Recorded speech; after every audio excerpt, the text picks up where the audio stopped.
those checks. 70 million Americans. Nobody who was 150 years old or 200 years old or 300 years old is receiving Social Security checks.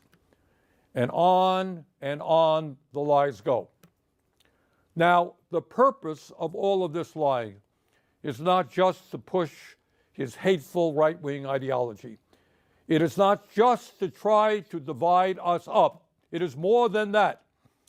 It is a masterful effort, and you saw that tonight, to deflect attention away from the most important issues facing the people of our country. Issues that Trump and his billionaire friends do not want to address because it is not in their financial interests to do so. Trump gave his State of the Union speech tonight. But if you listen closely, that speech had very little to say about the State of the Union, about what is really going on in our country, especially for working families. Trump spoke for over 90 minutes, although I must confess it seemed a lot longer than that, and he almost completely ignored the issues that are keeping working people up at night as they worry about how their families are going to survive in these very tough times. And I will tell you exactly why Trump had very little to say about the real crises facing the working class of this country.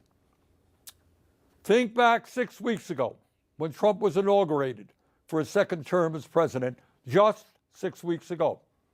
Standing right behind him were the three wealthiest men in this country, Mr. Musk, Mr. Bezos, and Mr. Zuckerberg.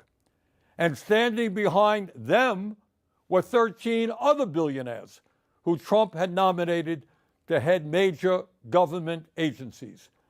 Many of these same billionaires, including Musk, were in the Capitol tonight listening to that speech.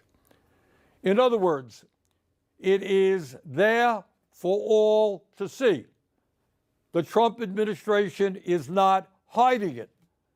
The Trump administration is a government of the billionaire class, by the billionaire class, and for the billionaire class.